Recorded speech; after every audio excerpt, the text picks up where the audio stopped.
안녕하세요. 여기서 여러 사연들을 읽어보다 보니 저처럼 사람 인연에 관련된 사연들이 많이 올라오더라고요. 저 역시 요즘 사람의 인연이라는 것이 어떻게 될지 모른다는 걸 많이 깨닫고 있습니다. 저는 결혼 5년 차 직장인입니다. 남편과는 집안 소개로 만나게 되었어요. 남편 집안과 우리 집안 모두 잘 사는 집안이었고, 남편은 홀어머니의 시누이가 있는 집안, 저는 고령의 부모님의 외동딸이었습니다.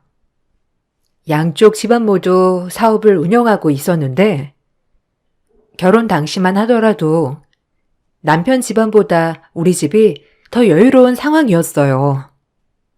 그러다 보니 결혼을 할 때 시댁 식구들이 정말 좋아하셨죠. 특히나 시댁에서는 정말 저를 좋아하셨습니다. 아이고, 우리 복덩이. 오느라 고생했다. 얘야, 힘들진 않았니? 결혼 준비하면서 이것저것 신경 써야 할 것들도 많을 텐데 굳이 시간 내서 여기 오지 않아도 된단다. 나는 정말 너한테 너무 고마워. 사실 주변에도 홀시어머니라고 하면 다들 꺼리는 경우가 많은데 그런 거 하나도 신경 안 쓰고 시집 와주니 우린 너무 고맙지.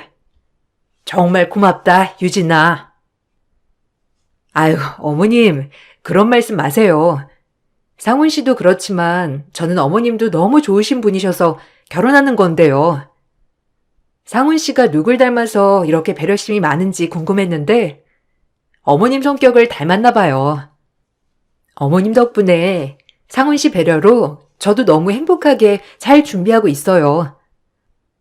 저희 쪽에서 어머님과 가족분들께 전할 예단 보낸다고 하시는데 혹시 준비해야 할 거 있다면 말씀해 주세요. 아니다.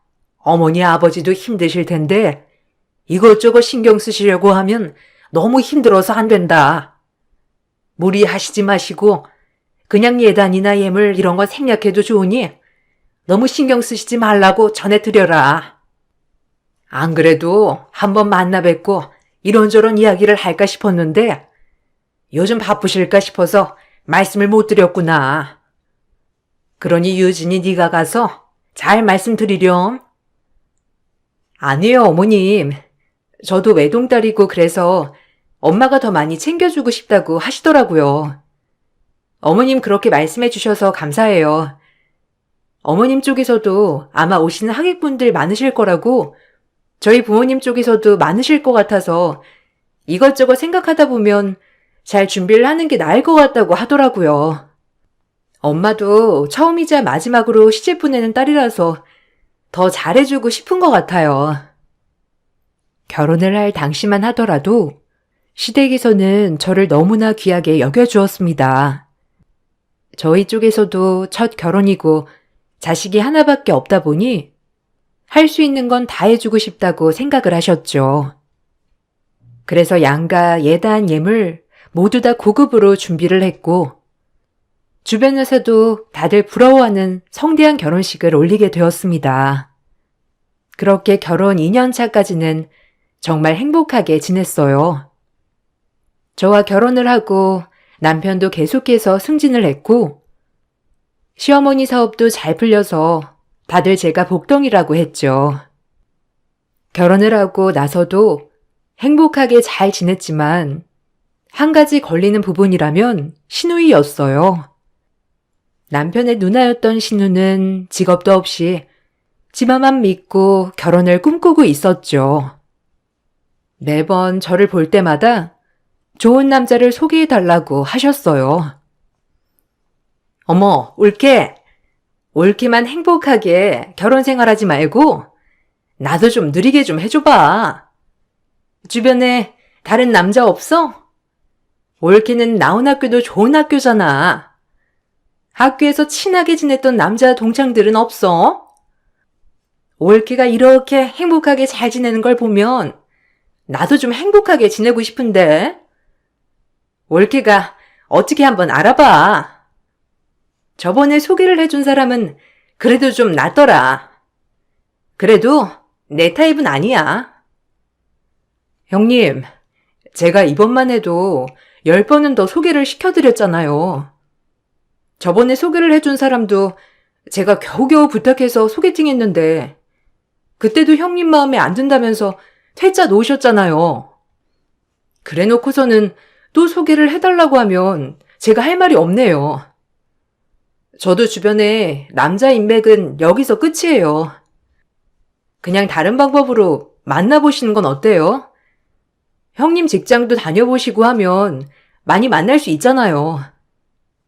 에이, 직장 다녀봤자 거기서 거긴 사람들만 만날 텐데 어떻게 해? 나 그렇게 눈 높은 사람은 아닌데 그래도 우리 집안 급이 있지. 어느 정도는 갖추고 있어야지. 내가 정말 다른 건 안 바라고 그냥 직장은 대기업 평범한 직장인이었으면 좋겠네. 거기다가 집은 자가로 해올 수 있을 정도면 좋겠고 여기에 난 얼굴은 크게 따지지 않는데 키는 좀 컸으면 좋겠어. 형님, 그게 다 따지시는 거죠. 이것저것 다 따지시다 보면 인연 만나기 힘들어요. 형님 눈도 높아가지고 만족스러우신 분이 어떤 분인지를 모르겠네요. 그러니까 제가 소개해드리는 것보다는 직접 한번 사람을 만나면서 알아보시는 것도 좋을 것 같아요. 직장 고민되신다면 그건 제가 어떻게든 소개를 해드릴 수 있으니까 걱정하지 마세요. 아니, 지금 어떻게 직장에 다녀? 나도 나이가 있는데 그냥 엄마 품에서 살아야지 뭐. 그래도 어떻게 마음에 드는 사람 한 명은 나타나겠지? 올케 부모님한테도 한번 부탁드려봐. 나 정도면 그래도 꽤 봐줄만 하지 않아? 직장 없어도 요즘은 얼굴 반반하면 잘 데리고 간다고 하는데 나는 영 나타나지 않아서 고민이네. 신우이는 우리가 연애를 할 때부터 결혼을 빨리 하고 싶어 했지만 결혼 3년 차가 되었을 때까지도 제대로 된 사람과 연애 시작도 하지 못한 상황이었습니다. 그러다 보니 남편이며 시어머니며 항상 신우 때문에 고민이 많았죠. 남편 역시 주변에서 여러 번 소개를 해줬었는데 신우가 퇴짜를 놓은 사람들도 많아서 항상 민망하다고 얘기를 했어요. 누나는 진짜 왜 그러나 몰라.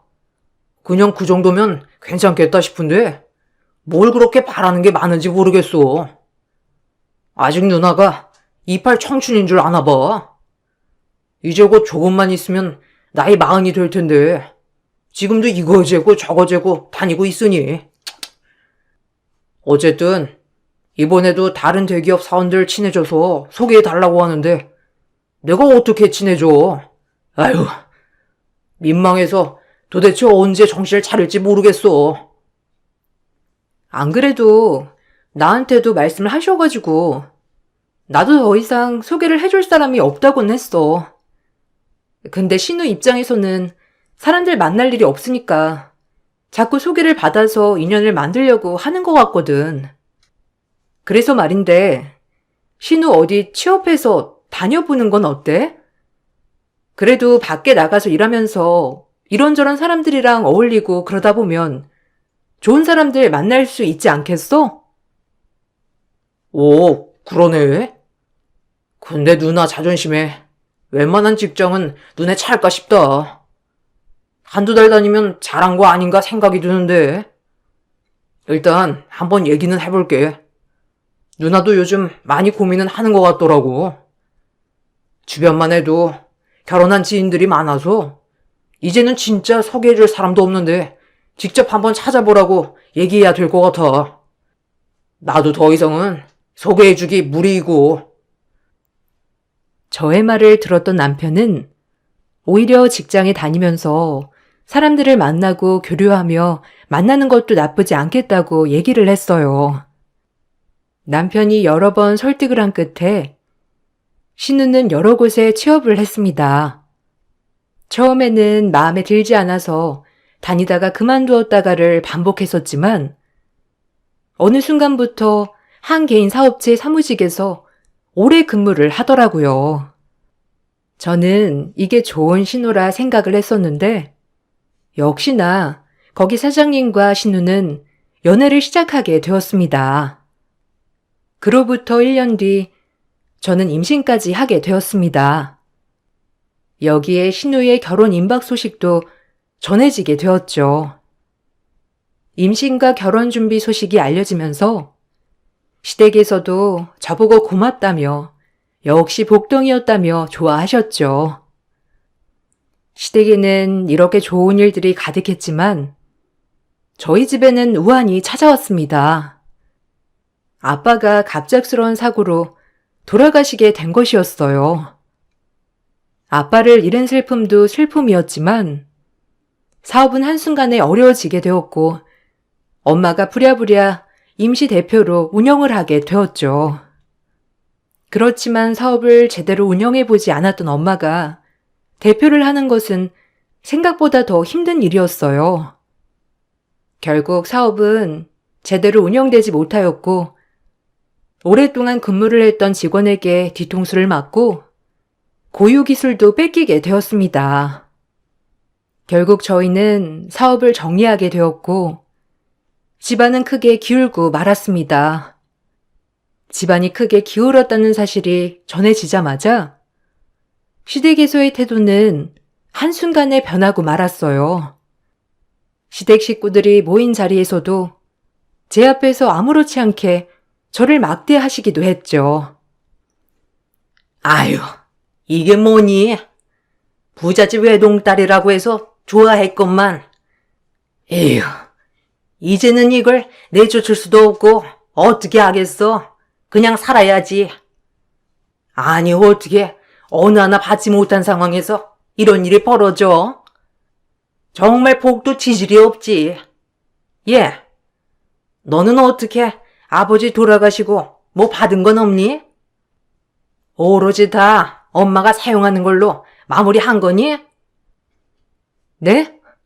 아니요.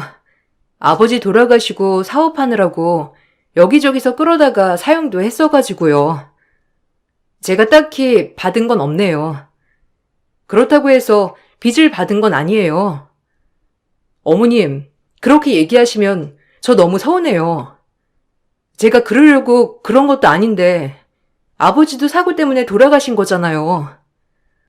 아버지 살아계셨을 땐 이렇게 안 하셨는데 어떻게 대놓고 그런 말씀을 하세요?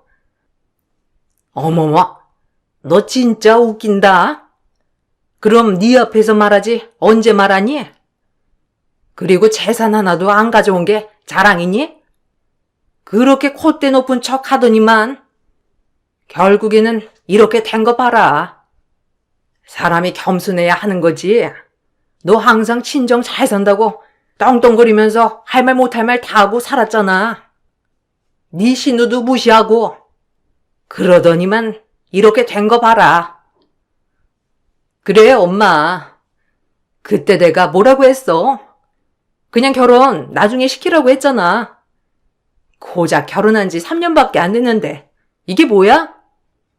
아유, 그렇게 나 무시하더니만 이제는 결국 나보다 잘난 게 뭐가 있어? 빵빵한 집안이 있기를 해. 믿을 수 있는 형제가 있기를 해. 뭐 하나 나도 부러운 게 없네. 형님, 어머님, 그렇게 말씀하시면 너무 서운해요. 안 그래도 아버지 돌아가신 지 얼마 안 돼서 마음도 심란한데 그렇게 말씀하시다니요.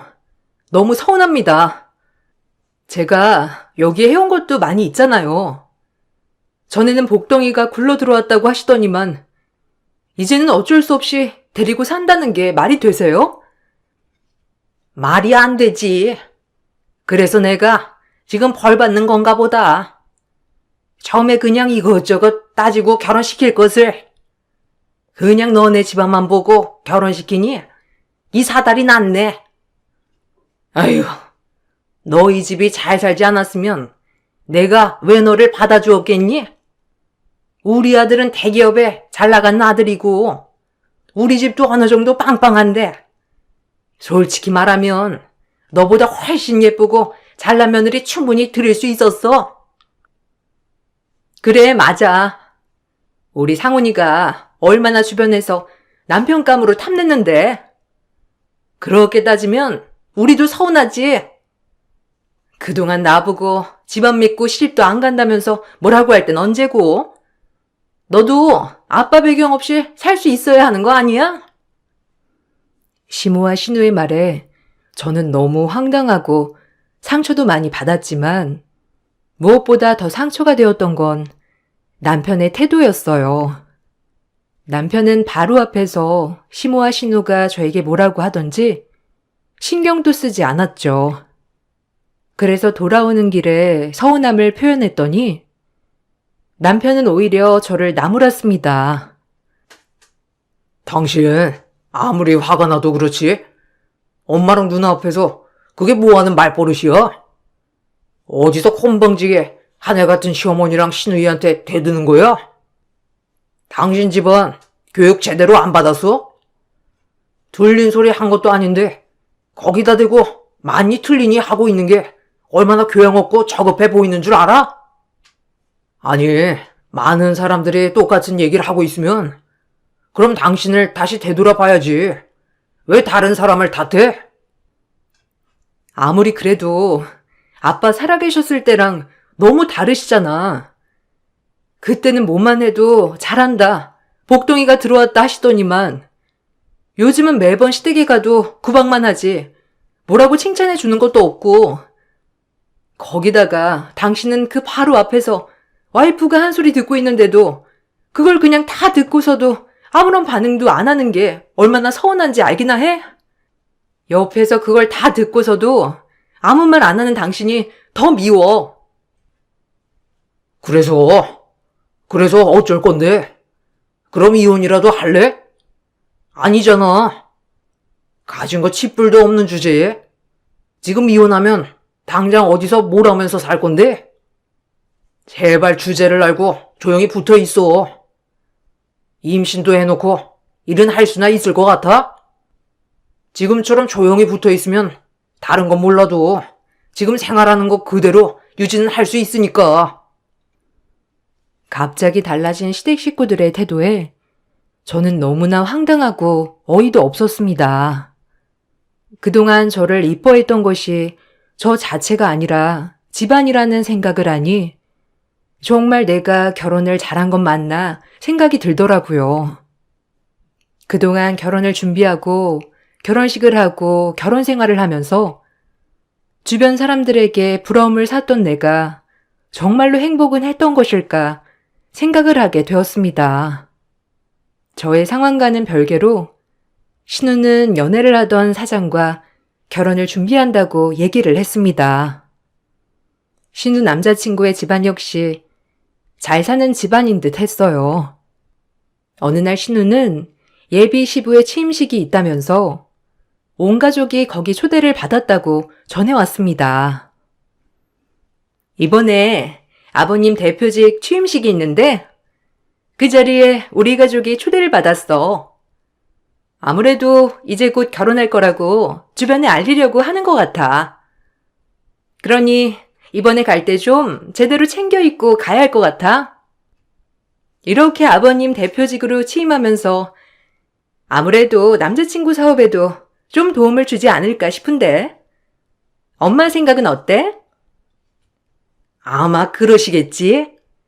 그래서 우리도 오라고 하시는 거 아니겠어? 다들 깔끔하게 차려입고 가야 한다. 우리도 격식 좀 챙기고 준비해서 가자. 처음으로 가족끼리 다 만나는 자리인데 그래도 잘 보여야 되지 않겠어? 그냥 빈손으로 가는 것보다 좀 부담 안 되게 선물도 준비를 하면 될 것 같구나. 시부모님 어떤 거 좋아하시는지 한번 알아보렴. 에이, 시부모님은 그런 거 별로 좋아하시진 않으신 것 같더라고. 내가 몇 번 만났는데 좀 수수한 그런 집안인 것 같더라고. 그래서 나도 거기 가면 엄청 조용히 있다가 온다니까. 저쪽 집안에서는 내가 진짜 얌전하고 조용한 성격인 줄 알아. 그래서 나한테 엄청 잘해주시더라고. 약간 좀 아쉬운 게 남자친구 얼굴이긴 하지만 뭐 그만큼 돈 버니까 그건 패스하고 어쨌든 아버님이 대표직에 취임하면 사업도 잘 도와주실 테니 가서 잘 보여야 될 것 같아. 그래, 잘 됐다. 어떻게 일이 이렇게 잘 풀리니? 네가 그 집 며느리로 가니까 일이 잘 풀리는가 보다. 가서 잘 보여서 얼른 결혼 날짜 잡고 진행도 빨리 해야 되겠어. 결혼은 한다고 해놓고서는 일정이 바빠서 결혼 날짜도 아직도 못 잡았잖니. 어쨌든 이번에 가면 결혼 날짜도 얼른 잡는 게 낫겠다. 그리고 너는 그날 그냥 밥만 먹고 가렴. 굳이 자리 차지하겠다고 앉아있지 말고. 네? 저요? 왜요? 저도 끝까지 같이 있다가 갈게요. 남편도 계속 있을 건데 저도 같이 있어야죠. 그래도 가족이니 다 참석하라고 부른 거 아니에요? 그냥 저도 참석하고 있을게요. 네가 왜 그 자리를 참석해? 진짜 우리 집안 사람들만 가서 참석하는 건데 사돈댁에서 동생 결혼한 거 알고 있어서 어쩔 수 없이 너도 가서 잘 살고 있다는 거 보여줘야 하니까 그냥 눈치 없이 자리 차지하지 말고 얼른 밥 먹고 가렴. 가서 쓸데없는 말 얹으려고 하지 말고 어차피 너는 배도 불러왔으니까 힘들어서 집에 갔다고 할 테니까 대충 밥만 먹고 빠져. 엄마, 그런 거 걱정하지 마. 얘 기가 막히게 눈치는 빨라서 말 안 해도 잘할 거야. 아무튼 나중에 누나랑 결혼하면 매형되는 거지? 나중에 그럼 나도 챙겨주는 거 아니겠어? 나도 가서 잘 보여야지. 와이프 집안 망하고 이제 내 밥줄에 도움 줄 사람 없나 보다 했더니만 누나 덕분에 나 다시 희망 가져도 되겠다. 시댁 식구들의 대화에 저는 진절머리가 났습니다. 황당하면서도 어이가 없기도 했지만 이런 실체를 꽁꽁 숨기고 순진한 사람들을 속여 결혼을 하는 것 같아 소름이 끼치고 무섭기도 했어요.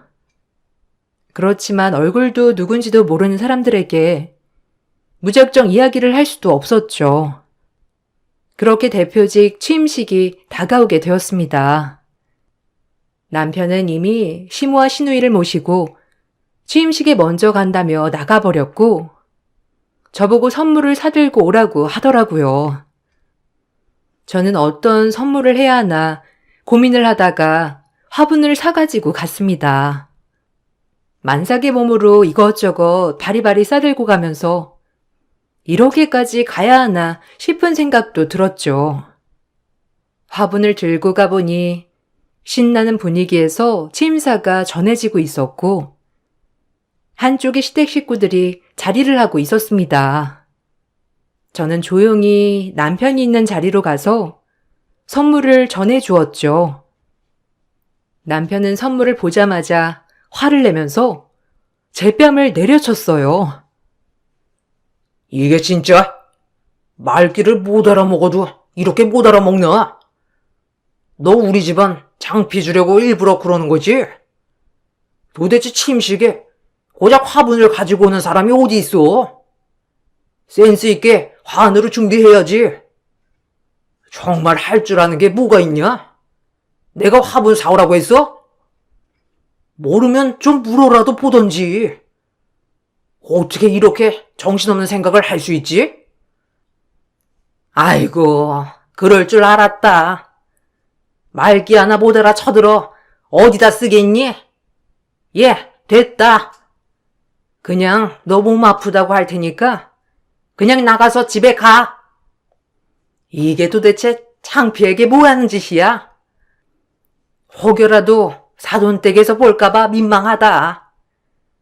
아니, 다른 것도 아니고 사돈댁 침식에 고작 화분이라니? 가난하다고 티내는 거니? 아주 그냥 집안 망하더니만 센스까지 망했네, 진짜로. 아유, 진짜 내가 답답해서 못 살겠네. 너 때문에 이게 뭐야? 다른 사람들 다 쳐다보잖아. 오면서 입구에서 안 봤어? 다들 화환 보내온 거 못 봤냐고? 이런 화분은 작은 가게 오픈할 때나 놓는 거지. 사업체 대표직으로 취임하는 건데 고작 이걸로 뭐 이목이나 집중이 되겠냐고. 하여튼 간에 뭘 제대로 하는 일이 하나도 없어 정말. 진짜 당신 그냥 집에 가. 당신 얼굴 보면 화가 치밀어 오를 것 같다. 너무나 화가 나서 소리를 치려던 그 순간 시끌벅적했던 행사장이 고요해지면서 웅성웅성 소리가 들리기 시작했습니다. 무슨 일인가 하고 쳐다보니 사돈어른이 취임사를 끊고 저희 쪽으로 오고 있었죠. 당황해 쳐다보고 있으니 어디선가 낯익은 얼굴과 목소리로 저를 반가워하더라고요. 자세히 얼굴을 보니까 저는 깜짝 놀라지 않을 수 없었습니다. 20여 년 전 아빠의 사업체에서 근무를 했었던 아저씨였던 것입니다. 사업 초기부터 10년 동안 근무를 하시다가 돌연 그만두시고 사라지셨던 분이셨어요. 아빠가 정말 아끼고 좋아하셨는데 가족들과 떨어져서 지내는 것을 부모님께서 안타깝게 여겨 매번 챙겨주고 집 한쪽 방을 내어주기도 했었죠. 종종 저와도 놀아주셨기 때문에 얼굴이 기억에 남았습니다. 사돈어른은 저를 보면서 정말 너무나 반가워했어요. 그때 김 사장님 딸 맞지? 아니 엄청 꼬마였는데 벌써 이렇게 숙녀가 되었네. 정말 반갑다. 어떻게 지냈니? 아니 그건 그렇고 왜 여기서 이러고 있어? 아까 보니까 무슨 일이 있는 것 같은데 심각한 일이야? 내가 너 문에서 들어온 거 보고 나는 김 사장님이 들어온 줄 알았다니까. 어쩜 이렇게 쏙 빼닮아서. 아무튼 사돈께서 같이 있으신 거 보니까 유진이 네가 여기 며느리니? 아저씨, 어떻게 이렇게 만나요?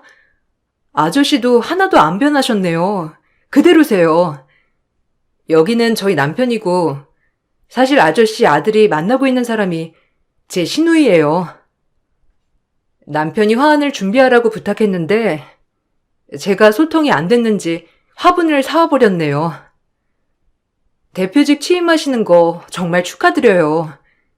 이런 곳에는 화환을 보내드리는 게 맞는데 제가 제대로 생각을 못했어요. 아 무슨? 화환은 꼭 보내지 않아도 되고 거기다가 나는 화분을 더 좋아한단다. 내 사무실에 놓고 잘 가꿔야 되겠구나. 그런데 고작 이것 때문에 지금 이 난리를 피운 거라고? 사돈 양반, 아무리 그래도 아내한테 그렇게 하는 건 너무한 거 아닌가요? 저도 저쪽에서 보고 깜짝 놀랐는데 남편이라고 하니 더욱더 놀랍네요. 평소에도 이렇게 하셨나요? 아버님 아니에요. 무슨 오해가 있으신 것 같은데 그런 거 아니니 걱정하지 마세요. 저희 동생이랑 올케가 아침에 좀 다퉈서 그래서 그런 거예요.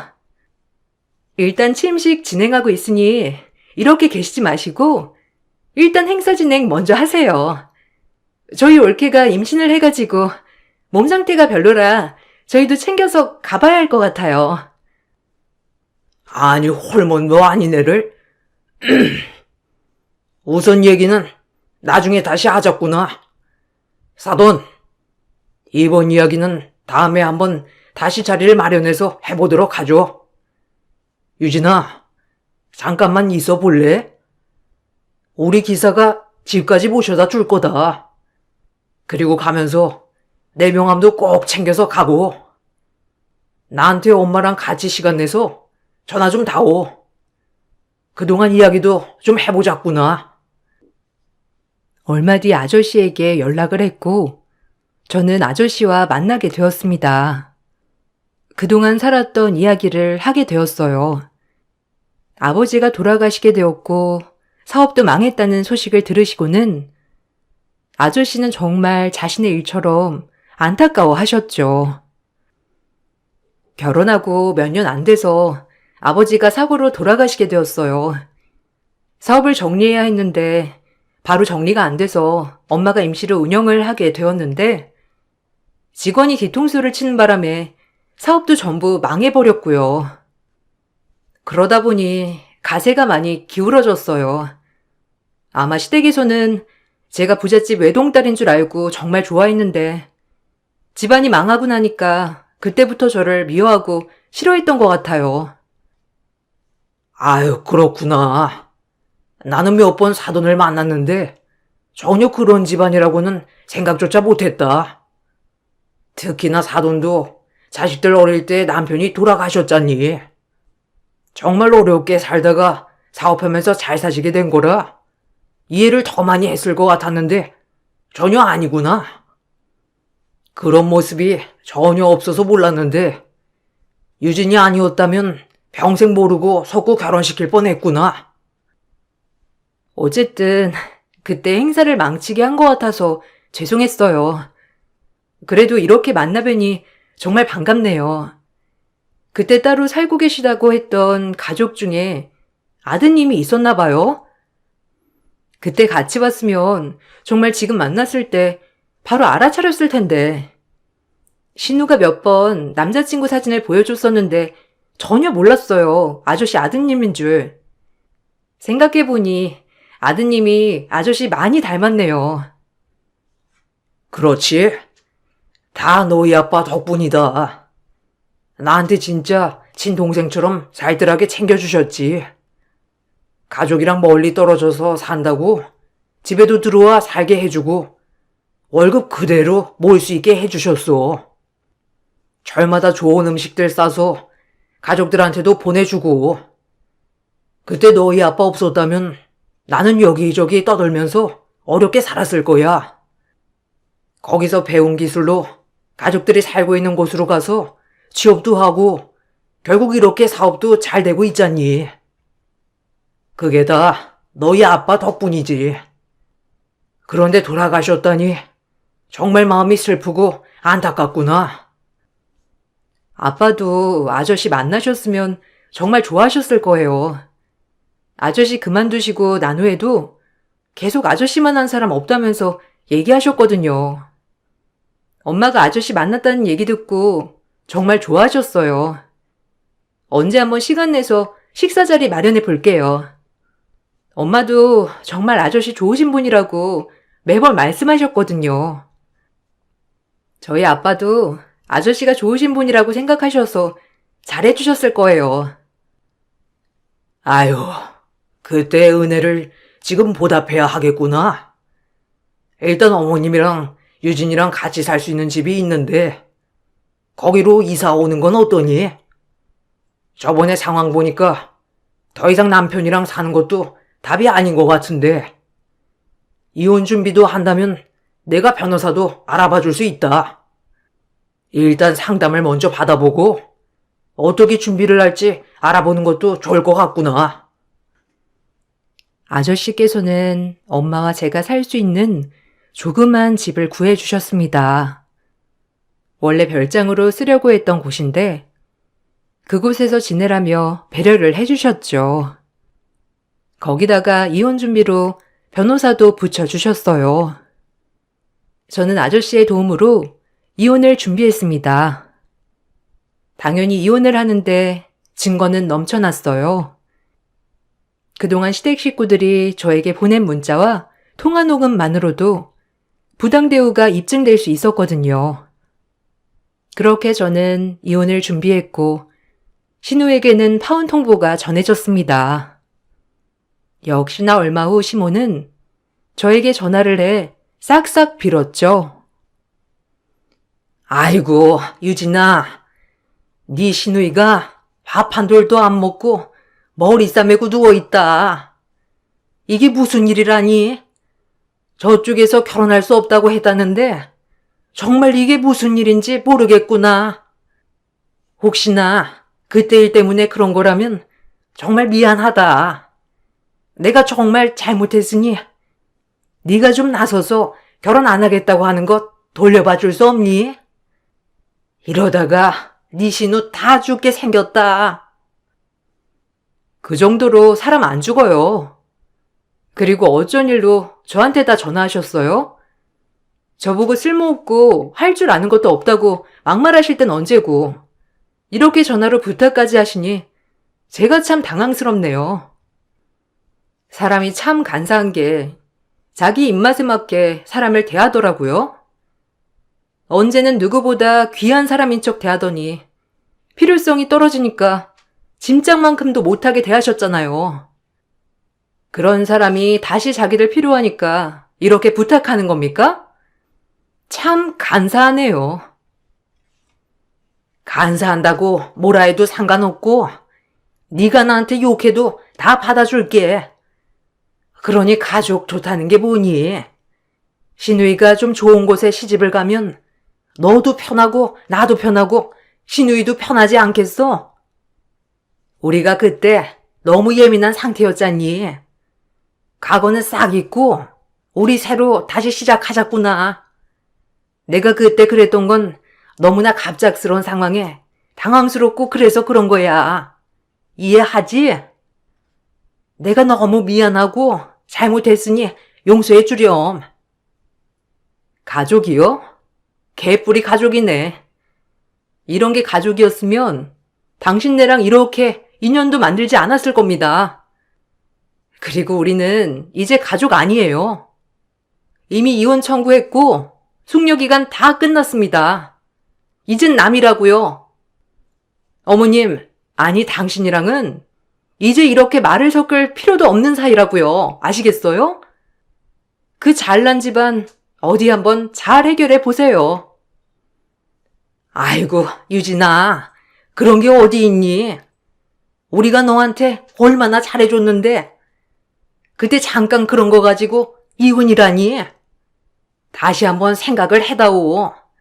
내가 다 잘못했단다. 우리 아들도 너한테 한 거 다 잘못했다고 생각하고 있어. 우리 다시 잘 시작을 해보자꾸나. 그동안 마음 상하게 한 게 있다면 내가 용서를 빌게. 그러니 이렇게 냉정하게 하지 말고 뱃속에 아이를 봐서라도 한 번만 더 생각해 보렴. 제 생각은 변함이 없습니다. 이미 여러 번의 기회를 드렸고 여러 번 참아드렸잖아요. 뱃속에 아이를 보니 더 당신네 집안과는 함께해서는 안 된다는 걸 확신이 드네요. 당신이었으면 당신 같은 집안에 딸 시집 보내겠어요? 아니죠? 그러니까 왜 그랬어? 우리 집 깡그리 무시하더니만 필요할 때가 되니까 또 이렇게 빌어? 당신네들은 이렇게 빌 자격조차 없어. 신우이는 결국 파혼을 하게 되었고 동시에 직장도 잃게 되었습니다. 저 역시 남편과 이혼을 했고 위자료로 3천만 원을 받게 되었죠. 남편은 폭행에 대한 보상에 대해서는 인정할 수 없다고 했지만 취임식 당시 남아있던 내부 영상 자료로 확실하게 남편의 폭행을 입증할 수 있었어요. 남편은 자신의 상황이 불리하자 위자료 좀 낮춰달라며 연락이 오기도 했습니다. 당신 내 사정 잘 알잖아. 이렇게 위자료 많이 청구해버리면 내가 이거 감당 못해. 그냥 당장 1,000만 원 현금으로 줄 테니까 합의하고 위자료는 낮춰서 청구하자. 이 정도 청구하면 내가 가지고 있는 거 다 가지고 가도 지금은 안 돼. 지금 당장 줄 수 있는 것도 없고 거기다가 지금 엄마네 상황도 좋지 않은데 제발 좀 봐줘라. 왜? 그때는 그렇게 무시했으면서 그거 다 자신 있으니까 그런 거 아니었어? 사람들이 그렇게 많은 곳에서도 당당하게 내 뺨 때려놓고서는 이제 와서 돈 주려고 하니 겁나니? 영상은 이미 있고 당신이 나 때렸다는 거 본 사람도 수십 명이야. 고작 몇 천만 원으로 내가 그때 당했던 모욕이 사라질 거라고 생각하는 게 웃기네. 마음 같아서는 당신한테 몇 억이고 청구하고 싶거든. 아니, 내가 때려봤자 얼마나 세게 때렸다고 그래. 그냥 톡 한 번 친 거 가지고 왜 그렇게 호들갑이야. 당신, 내가 잘못했어. 그래, 이혼은 해줄 테니까 위자료만 조금 낮춰줘. 지금 이렇게 큰 돈 나가버리면 나중에 우리는 어떻게 살라고 그래. 엄마 사업도 잘 안 되고 누나는 거기다가 실직했는데 내가 지금 가족들 먹여 살려야 하는 판국에 이렇게까지 해야 되겠어? 그래, 당신은 그렇게 뻔뻔했지. 얼마나 잘난 집안이길래 나를 이렇게 무시하나 싶었는데 가진 게 없으니까 그런 발광도 할 수 있는 거구나 싶네. 난 위자료 낮출 생각 전혀 없어. 당신 얘기 들어보니 내가 너무 봐줬단 생각이 드네. 정신적 피해 보상도 모두 청구하고 당신네 시댁 식구들한테도 피해 보상 청구할 테니 그렇게 알아. 남편뿐만 아니라 이혼 사유의 제3자였던 신우와 시모까지 포함해 청구를 진행하였고 위자료 1,000만 원씩을 더 받을 수 있었어요. 저는 원래 다니고 있던 회사는 그만두면서 아저씨의 회사로 이직을 하게 되었어요. 아저씨의 배려 덕분에 엄마와 저는 좋은 집에서 새로운 삶을 시작하게 되었습니다. 아저씨는 오래전 아빠와 엄마의 배려로 좋은 기억으로 편안하게 살 수 있었고 그렇게 배운 기술 덕분에 지금의 생활을 누릴 수 있었다면서 항상 저희에게 감사하다고 얘기를 하고 있어요. 저 역시 사람 인연으로 위기에서 벗어나 편안하게 생활을 하게 되었네요. 사람 인연이라는 게 어디서 어떻게 다시 시작이 될지 모르니 항상 사람들에게 친절하게 해야 하는 게 맞는 것 같습니다. 지금의 환경이 좋지 않다고 해서 무시를 해서도 안 되는 것 같아요. 저희 긴 사연을 들어주신 분들께 정말 감사드립니다. 앞으로 더 열심히 잘 살아보려고요. 여러분들도 행복하시길 바랄게요. 안녕하세요. 저는 40대 중반 여자입니다. 불과 몇 달 전에 일어난 일들을 여러분들께 털어놓고자 사연을 신청하게 되었습니다. 제 곁에 평생 함께 머물러 줄 거라고 생각했던 소중한 사람들이 한순간에 모두 떠나버리는 일이 있었어요. 현실을 부정하고 싶었지만 눈앞에 펼쳐진 광경은 저에게 너무나도 큰 고통을 안겨주었고 지금도 꿈만 꾸고 있는 것 같습니다. 3개월 전쯤에 엄마의 건강 상태가 많이 안 좋아져서 마음의 준비를 해야 되는 날이 다가와 정신적으로 힘든 날들을 보내고 있었습니다. 아빠도 저를 두고 일찍 세상을 떠나시더니 엄마도 췌장암으로 저와의 작별을 준비하고 계셨죠. 하루하루 겨우 버티며 살아가고 있는 와중에 저에게 힘이 되어준 건 남편과 하나뿐인 10년지기 친구였습니다. 저를 위로해 주기 위해 저희 집에 자주 찾아왔던 친구는 많은 것들을 도와주며 제대로 신경 쓰지 못했던 부분들을 뒤에서 챙겨주고 있었어요. 너무 고마웠고 항상 미안할 만큼 제가 병원에서 엄마 곁을 지켜주는 동안 집안에 필요한 것들을 대부분 해결해 주었습니다. 10년을 알고 지냈으니 가족이나 다름없었죠. 아이들도 제 친구가 항상 잘 챙겨줘서 그런지 거의 엄마처럼 잘 따르며 좋은 관계를 유지하고 있었습니다. 엄마와 함께 할 수 있는 시간이 얼마 남지 않게 되면서부터 병원에 더 오래 있게 되다 보니 집안일에 제대로 신경 쓰지 못하고 있는 부분들을 친구가 대신 도와주고 있던 어느 날 너무 신세만 지는 것 같아 오래간만에 저희 식구들과 친구를 데리고 외식이나 하려고 서둘러 집에 간 적이 있었어요.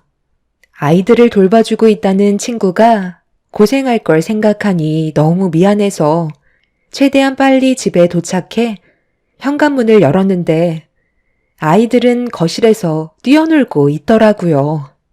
남편도 때마침 퇴근을 했는지 현관에 신발이 보이길래 그네한테 아빠 어디 갔냐고 물어보니 안방에서 쉬고 있다길래 별 생각 없이 안방 문을 열려고 하는 순간 안방에서 이상한 소리가 제 두 귀를 의심하게 만들었어요. 출발할 때 친구한테 전화를 했을 때 아이들과 놀아주다가 잠깐 쉬고 있다는 말을 들었었는데 안방에 남편과 함께 있을 거라곤 상상을 하지 못했었죠. 제 두 귀를 막아버리고 싶을 만큼 둘이 나누는 사랑의 소리는 모든 걸 한순간에 주저앉게 만들 정도로 엄청난 충격을 가져와 주었죠. 아이들도 있는 집에서 둘은 해선 안 될 짓을 저지르고 있었습니다. 두 사람의 관계를 전혀 의심해 본 적이 단 한 번도 없었어요. 언제부터였는지 모르지만 제가 눈치를 챘으면 분명 거리를 뒀겠지만 저에게 너무 많은 도움을 주고 특히 저희 엄마가 병원에 계시는 동안 집안 가사는 친구가 대신 해줬었기 때문에 의심보다 고마운 마음이 더 크게 작용했는지 친구와 남편이 눈이 맞을 거라곤 상상조차 하지 못했었죠. 떨리는 손으로 문을 벌컥 열고 들어가 두 사람의 머리채를 잡아 뒤흔들고 싶었지만 저에게는 그럴 용기가 없었어요. 제가 고민하는 사이 아이들이 배가 고프다며 저를 부르는 순간 방 안에서 울려 퍼지는 소리는 순간적으로 정적이 흘렀고 저는 아이들을 데리고 서둘러 주방으로 향했습니다. 잠시 뒤 방에서 허겁지겁 뛰쳐나온 친구와 남편은 땀이 푹 젖은 채 옷도 제대로 정리되지 않은 상태에서 저를 보며 어색한 미소로 언제 왔냐고 물어보더라고요. 당신 언제 왔어? 아유, 인기척이라도 해야지. 안방에서 잠깐 쉬고 있었는데 아이들이 당신 부르는 소리에 깜짝 놀랐다고. 생각보다 일찍 왔네. 나보다 당신이 일찍 왔는데? 안방에서 뭘 했길래 온몸에 땀이 비오듯 흘러? 오늘 외식하기로 했었잖아. 나는 이제 막 집에 들어왔지. 은희 너는 옷차림이 그게 뭐니? 아무리 가족 같아도 이 사람 보는 앞에서 옷은 제대로 갖춰 입고 있어야지. 너도 집안일 하느라 체력을 많이 쏟았을 텐데 서둘러 나가자. 오늘 안방 화장실이 좀 더러운 것 같아서 청소 좀 하느라 옷이 만신창이가 되어버렸네. 나 옷 좀 제대로 다시 정리하고 올 테니까 먼저 나갈 준비하고 있어. 요즘 내가 몸이 별로 좋지 않은가 봐. 누워만 있었는데도 온몸에 식은땀이 난다니까. 아무래도 기력이 많이 안 좋은 것 같아. 몸보신 좀 해야 될 것 같은데. 괜찮은 한의원 알고 있으면 소개 좀 시켜줘. 당신이 그런 건 잘 알잖아.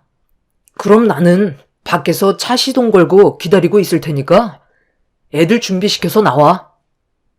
남편은 자신의 행동에 괜히 찔리기라도 한 듯 저와의 자리를 최대한 빨리 회피하고 싶어 했어요.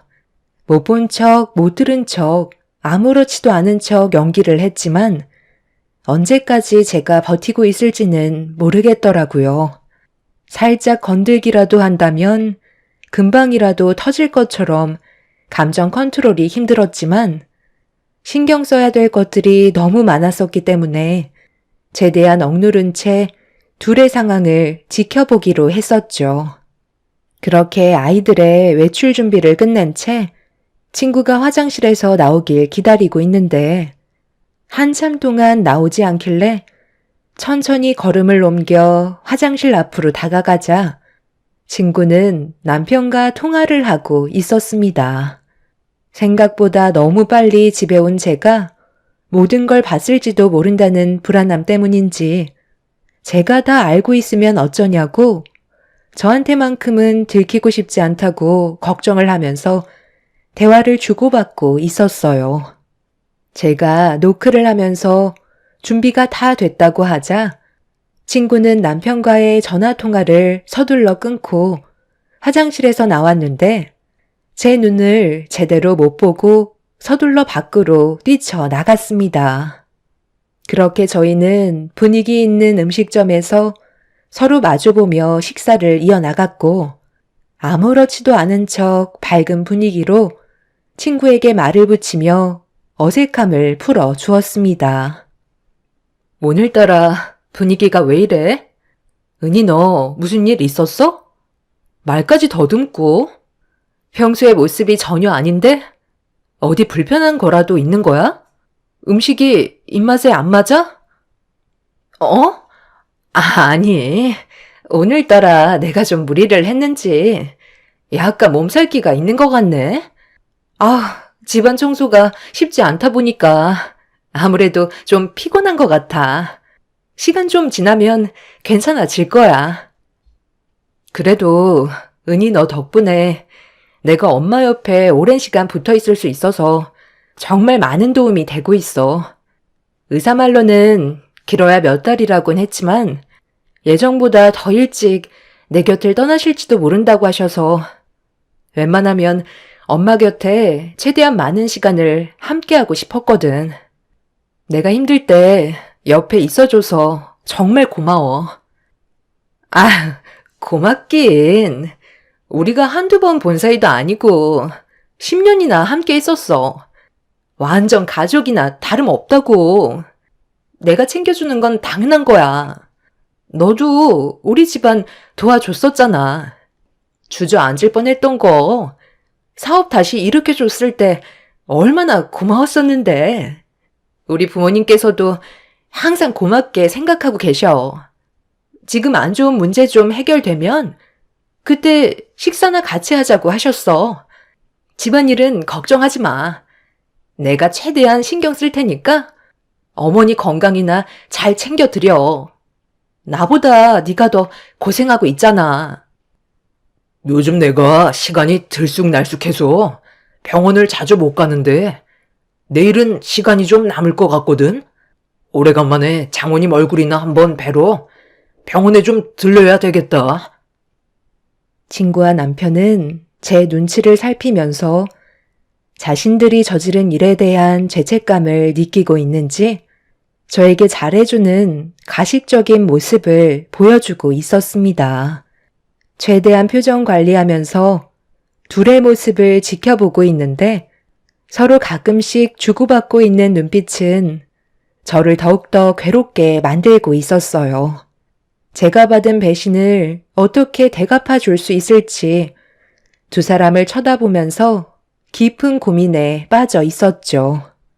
그렇게 모두가 진실을 숨기고 거짓된 모습으로 서로의 감정을 건드리지 않으려고 최대한 조심하고 있는 상태에서 친구는 잠시 화장실에 다녀오겠다며 자리에서 일어났고 남편도 일 때문에 급히 전화를 해야 할 곳이 생겼다면서 자리를 비웠어요.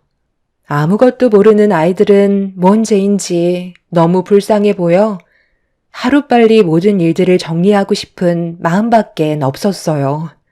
그런데 큰애가 저에게 충격적인 한마디를 뱉었고 너무 놀란 저는 입을 다물지 못했습니다. 아이들은 아무것도 모를 거라 생각했었는데 모든 걸 뒤에서 지켜만 볼 뿐 입 밖으로 꺼내지 않았던 거였어요. 그네가 친구와 남편이 자기들이 잠깐 놀이방에 들어가 놀거나 거실에서 TV를 보고 있으면 서로 가까이 붙어서 접촉을 한다고 진한 애정 표현을 서슴없이 보여주고 있었다는 걸 아이 입으로 듣고 말았죠. 그네도 모든 걸 다 알고 있는 듯 제가 상처받을까봐 그동안 모른 척 했었다면서 집안일을 도와주려고 집에 왔을 때부터 남편과 친구와의 사이가 심상치 않았다는 걸 저에게 전부 다 알려주었어요. 아이들한테만큼은 상처를 주고 싶지 않았는데 두 사람은 저에게 씻을 수 없는 상처를 안겨주고 말았죠. 저는 큰애가 아직 어리기 때문에 벌써부터 상처를 주고 싶지 않아 친구와 남편이 서로 친해서 그런 거라며 외국에서도 그런 표현은 자연스러운 거라고 신경 쓰지 않아도 된다고 했지만 그네는 이해하지 못한다는 얼굴을 하고 있었습니다. 그날 하루 사이에 몇 번이나 충격을 받았던 터라 그만 자리에서 일어나 집에 들어가 쉬는 게 좋을 것 같아 계산을 하고 집에 갈 준비를 하고 있는데 밖에서 친구와 남편이 서로 대화를 주고받으며 심각한 얼굴 표정을 보이고 있었어요. 그 모습을 보고 있는데 한숨밖에 안 나왔고 그전에는 몰랐던 둘의 행동들이 제 눈에 전부 들어오고 있었죠.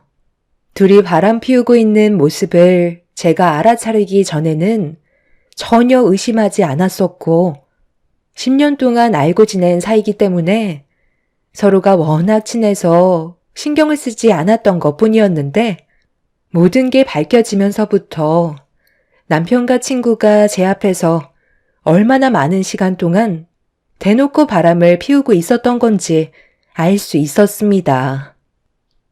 아까 보니까 전혀 모르고 있는 눈치 같던데? 기현 씨가 봤을 땐 어떤 거 같아? 우리가 안방에 있었던 건 모르는 거 같지? 10년 동안 봤는데 아까 마주보고 앉았을 때 무슨 생각을 하는지 전혀 모르겠더라고. 이제 우리 다른 데서 만나는 게 좋을 것 같아. 괜히 이러다 걸리기라도 하면 얼마나 상처받겠어.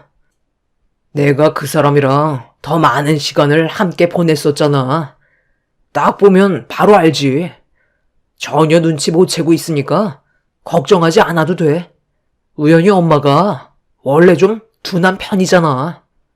그러니까 표정 관리 잘하고 아무렇지 않은 척 지나가면 되는 거야. 여태까지 잘해왔잖아. 나도 아까는 정말 뜨끔했었다고. 만약 조금이라도 늦었다면 안방 문 열고 들어왔을 때 못 볼 걸 보였을 거 아니야. 우리 당분간 밖에서 만나는 게 좋겠어. 아무래도 아이들도 우리를 계속해서 의식하고 있는 것 같은데 학교 갔을 때 잠깐 만나든지 해야지. 이러다가 정말 걸리기라도 하면 그땐 우린 뼈도 못 추린다고. 아까는 우리가 이성을 잡지 못해 일을 저질렀지만 앞으로는 최대한 조심하자. 아직 할 일이 많이 남아있잖아. 장모님 몇 달 안 남았는데 세상 떠나시면 그 재산 전부 그 사람한테 들어가게 될 테고 그 재산이 아마 70억 정도 된다고 들었어. 그걸 얻기 전까지는 서로가 조심을 해야 우리 손에 들어올 수 있을 거라고. 나한테 전부 다 계획이 있으니까 일단 당신은 한동안 아이들한테만 신경 써줘. 조금이라도 의심을 사게 하면 안 돼. 곧 모든 준비가 끝이 나게 되니까 힘들어도 그때까지만 참고 조금 더 힘내. 정말 70억 재산 당신이 전부 다 가져올 수 있는 거 맞는 거지? 내가 얼마나 기대하고 있는데. 우리 아빠가 이번에 사업 확장하고 싶어 하는데 많은 돈이 필요해 보이시더라고. 난 당신밖에 없으니까 당신은 나 절대 배신하면 안 돼. 우리는 이제 한 배를 탄 사이야. 너무 오래 있었던 것 같으니까 빨리 들어가자. 둘은 제가 생각했던 것 상상 이상의 모습을 보여주었고 많은 것들을 공유하고 있었어요. 남편이 꺼낸 말을 들었을 때 왜 이런 시련이 저에게 찾아왔는지 너무나도 마음이 좋지 않았습니다. 아빠 살아계셨을 때 부동산 업을 하셨었는데 그 건물이 현재 시세로 70억이 넘어가게 되었었죠. 건물 하나 남겨둔 채 세상을 떠나시면서 엄마가 건물 관리를 하면서 생활을 하고 계셨지만 엄마가 세상을 떠나시면 무남동녀 외동딸인 제가 그 건물을 소유가 될 테고, 그걸 알고 있던 남편이 저에게서 뺏어가고 싶어 제가 알지 못하는 계획을 꾸미고 있는 것 같았습니다. 두 사람을 절대 용서할 수 없었고, 그날 이후 저에게는 분노만 남아 있었죠. 엄마가 병원에 계시는 동안 제가 할 수 있는 건 남편과 친구 몰래 증거물을 만들어 놓는 거였고, 두 사람의 인생을 최대한 무너뜨리기 위한 계획을 세웠습니다. 여자가 한을 품으면 얼마나 무서운지 보여주고 싶었어요. 엄마는 의사가 예상했던 시간보다 훨씬 더 빠르게 제 곁을 떠나셨고, 제 편은 더 이상 아무도 없었어요. 그렇게 엄마의 장례를 치르는 동안 슬픔과 동시에 가식적인 모습으로 저를 도와주고 있던 남편과 친구의 모습들이 장례식장에서 저를 더 오열하게 만들었고, 두 사람은 제가 엄마를 잃은 슬픔 때문에 눈물을 흘리는 줄 알고 같이 슬퍼하고 있었습니다. 엄마가 세상 떠난 것도 견디기 힘든데 저를 위로해주고 있는 남편과 친구의 행동이 저를 더 소름 끼치게 만들었어요. 그렇게 한참 동안 눈물을 흘리던 저는 결국 탈진을 하게 되었고, 늦은 새벽에 너무 지쳐버린 저는 엄마의 영정사진 앞에서 잠깐 누웠는데 제 눈에 들어온 한 장면을 보고 실성한 여자처럼 웃음밖에 안 나왔어요. 남편과 10년 지기 친구가 상 밑에서 서로 손깍지를 낀 채 술잔을 기울이면서 슬픈 표정으로 대화를 주고받고 있었습니다. 다른 곳도 아니고 엄마의 장례식장에서 두 사람이 보인 행동 때문에 누워있는 상태에서 그 모습을 보며 또다시 눈물을 쏟아내고 말았어요. 차마 더 이상 제 눈을 더럽히고 싶지 않아 몸을 돌린 채 괴로워하고 있는데 남편이 누군가에게 전화가 왔는지 잠깐 자리에서 일어나 밖으로 나가길래 저는 그 틈을 타 혼자서 술을 마시고 있는 친구한테 천천히 다가가 앉았습니다. 많이 힘들 때는 뭐라도 좀 챙겨 먹는 게 좋아. 내가 먹을 것 좀 줄 테니까 잠깐 기다려봐. 우연 아빠는 지금 통화하러 잠깐 밖에 나갔어. 먹을 건 필요 없으니까 일단 자리에 앉아봐봐. 내가 너한테 중요한 할 말이 있거든. 다른 사람한테는 내 고민을 털어놓을 수가 없겠더라고. 무슨 고민이 있길래 상당히 심각한 표정으로 괴로워하는 거야? 10년 지긴 내가 고민 다 들어줄 테니까 한번 다 털어놔봐. 내가 그런 건 또 잘 들어주잖아? 아무래도 남편이 바람을 피우고 있는 것 같아. 예전과는 분위기가 너무 많이 달라졌어. 그래서 지금 이 사태를 어떻게 정리해야 할지 고민 중이야. 이거 봐봐. 얼마 전에 나한테 킥으로 배송된 사진인데 여자의 얼굴은 찍혀있지 않더라고. 그 사람 모습만 나왔는데 너는 혹시 누군지 알겠어?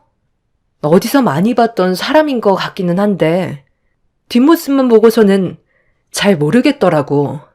내가 이 사진을 보고 얼마나 충격을 받았는지 모든 걸 다 잃어버린 느낌이었어. 앞으로 어떻게 하면 좋을까? 나도 네가 이런 고민을 털어놓을 거라곤 전혀 생각하지 못해서 지금 상당히 당황스럽긴 한데 사진 속에 보이는 여자는 나도 처음 보는 것 같은데?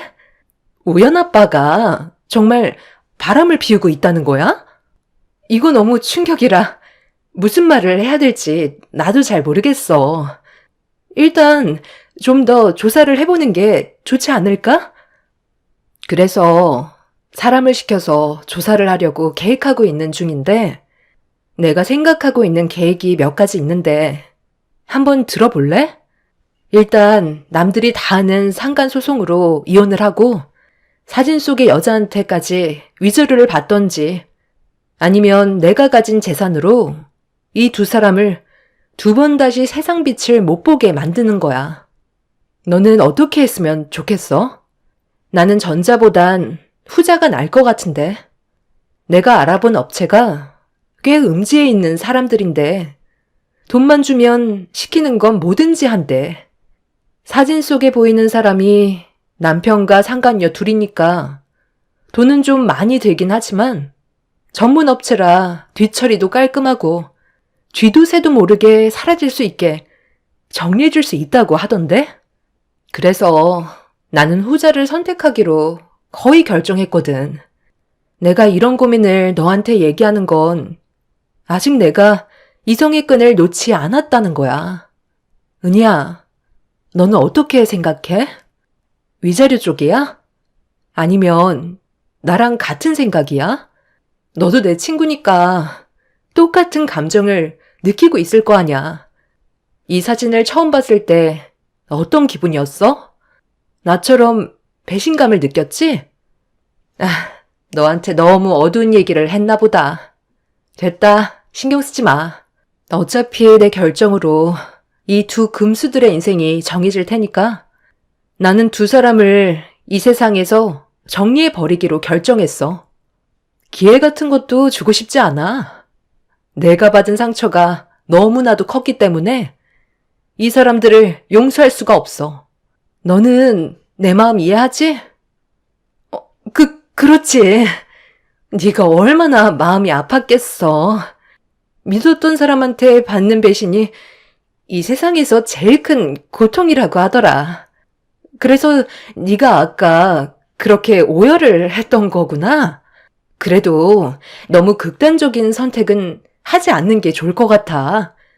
우연 아빠랑 사진 속의 여자도 아주 잠깐의 실수였을지도 모르잖아.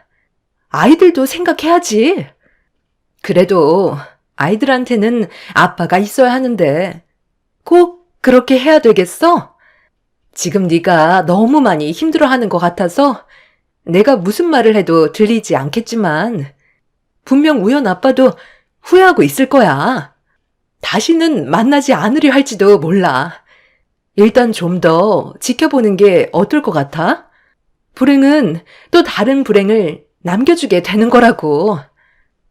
너는 지금까지 왜 결혼을 안 한 거야? 10년 동안 내 옆에 있어주면서 단 한 번도 남자를 만나거나 소개해준 적 없었잖아. 네가 나처럼 가정을 꾸리고 살아왔었다면 내 마음 충분히 이해해 줬을 텐데. 벌써 그 업체에 내가 지시를 내린 상태야. 장례식이 끝나고 남편과 사진 속에 있던 여자가 단둘이 만나는 순간 그때를 놓치지 않고 정리해 주기로 했어. 둘이 좋아서 붙어 있겠다는데 세상 떠나는 것도 같이 갈 수 있게 해줘야 하지 않겠어? 은희야, 그런데 왜 이렇게 굳어있는 거야? 아유, 누가 보면 네가 내 남편과 바람난 줄 알겠다. 나도 술이나 좀 줘봐. 엄마도 내 곁을 떠나시고 남편이라는 사람도 다른 여자 만나서 조만간 세상 떠나는데 내 곁에는 이제 의지할 데가 은희 너밖에 없다. 그러고 보니 너희 아버지 사업은 잘 되어가고 계시다며? 이번에 확장한다던데 앞으로 더 많은 발전이 있으셨으면 좋겠다. 친구는 사색이 된 얼굴로 아무 말도 하지 못한 채 입술을 파르르 떨며 저에게 술을 따라 주었습니다. 상당히 공포에 질린 얼굴을 하고 있었지만 친구의 입에서 진실을 꺼내지 않았어요.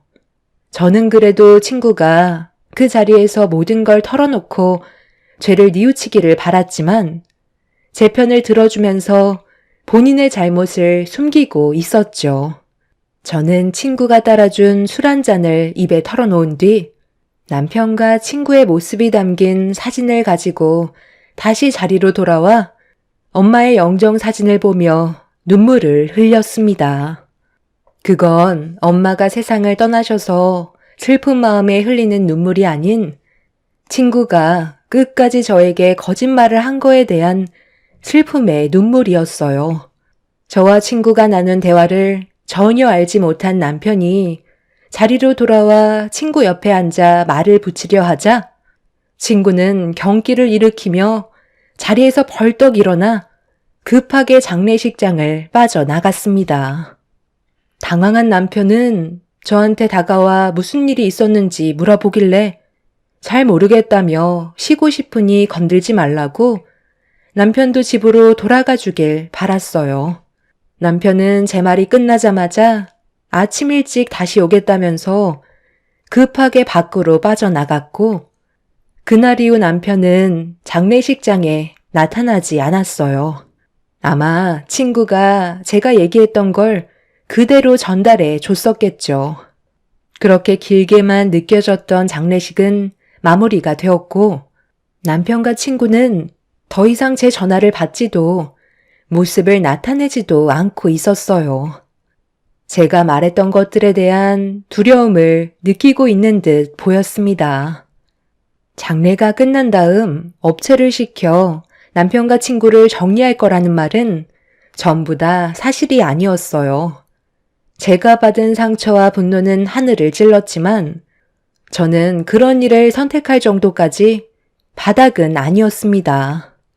자기들이 저지른 잘못이 있었기 때문에 혹시라도 피해를 받게 될까봐 두려운 나머지 모습을 숨길 뿐이었죠.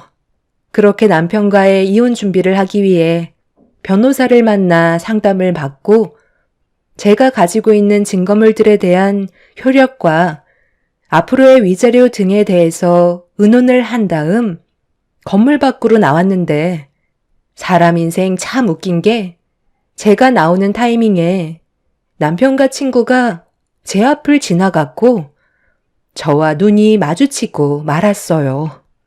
순간적으로 화들짝 놀란 두 사람은 보면 안 될 걸 보기라도 한 것처럼 급하게 도망을 치기 시작했어요. 순식간에 일어난 일이라 말 하나 제대로 붙일 수도 없었죠.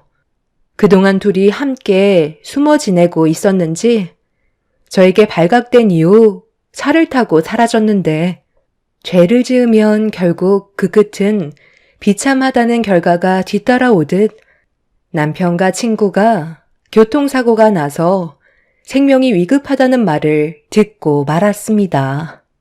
응급실을 찾아갔을 때 이미 두 사람은 수술실에 들어간 상태였고 친구의 부모님께선 오열을 하며 수술실로 달려오셨어요.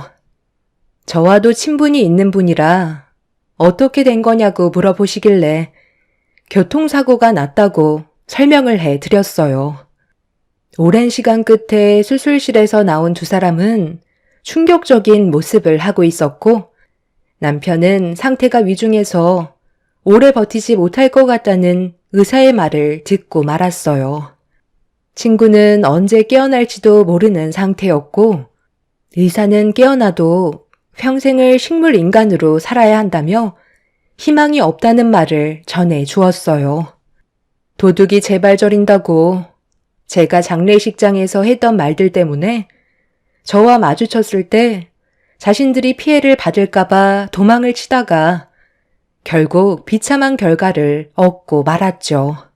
시부모님께선 남편의 모습을 보곤 오열을 하셨고 하나뿐인 자기 아들이 부모를 놔두고 먼저 세상을 떠나게 생겼다면서 병실이 떠나갈 정도로 눈물을 멈추지 못하셨습니다. 결국 며칠 뒤 남편은 결국 세상을 떠나게 되었고 친구는 기적적으로 식물인간에서 벗어나 눈만 꿈뻑거리는 상태로 이 세상을 살아가게 되었어요. 전신마비였지만 그래도 눈은 움직일 수 있다는 건 기적이라고 희망을 잃지 말라며 친구의 부모님을 안심시키려 의사는 좋은 말을 아끼지 않으셨지만 저에게는 그 이상 좋아질 수는 없을 것 같다는 말을 하셨습니다. 처참해진 친구의 모습을 한참 동안 바라보고 있는데 친구의 눈동자는 저를 바라보고 있더라고요. 눈물을 흘리면서 무언가를 말하고 싶어 하는 듯 보였지만 저는 친구의 말을 들을 수 없기 때문에 제가 먼저 말을 붙였습니다. 그러니까 남의 가정을 왜 건드려서 이런 피해를 보는 거야? 내가 너한테 마지막으로 기회를 줬었는데 너는 끝까지 잘못을 인정하지 않고 도망까지 쳤으면 잘 살았어야지. 이게 무슨 꼴이야? 그리고 내가 아무리 화가 나고 정신줄을 놨다고 한들 너희들한테 돈 아깝게 그런 돈을 사용하겠어?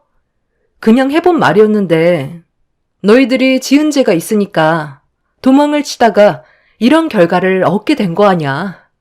참 한심하다.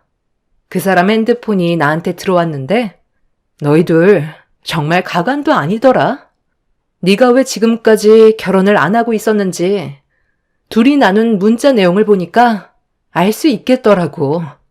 이중적인 생활하니까 그렇게 좋았니? 나는 너를 진정으로 친구라고 생각해서 너희 부모님의 일까지 전부 도와줬었는데 그런 나를 배신해?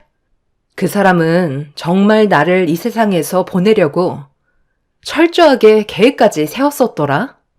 70억에 눈이 멀어 둘이서 짜고 치고 사고까지 유발하려 해? 내가 널 어떻게 생각하고 있었는데 가족처럼 진심으로 생각했었어. 그런데 너는 내 남편과 아이들도 있는데 안방에서 해선 안 될 행동을 저질러? 네가 평생 일어나지 않았으면 좋겠어. 의사가 그러는데 네가 할 수 있는 건 눈만 꿈뻑거릴 수 있다고 하더라. 어쩌면 세상 떠나는 것보다 지금이 더 비참한 결과겠지. 나는 2번 다시 너를 보러 오지 않겠지만 평생 천장만 바라보며 무엇을 잘못했는지 뉘우치며 살길 바래. 아, 그리고 그거 알아? 너희 아빠가 운영하고 있던 사업 확장하려고 의욕이 앞서다가 사기를 당했다고 하더라. 만약 우리의 관계가 좋았다면 당연히 도와줬었겠지만 지금으로선 내가 해줄 수 있는 건 아무것도 없을 것 같다. 네가 앞으로 계속해서 불행했으면 좋겠어. 마지막으로 바라는 건 그것뿐이야. 그럼 건강하게 잘 지내라. 친구는 저를 바라볼 뿐 아무 말도 하지 않고 눈물만 흘리고 있었어요.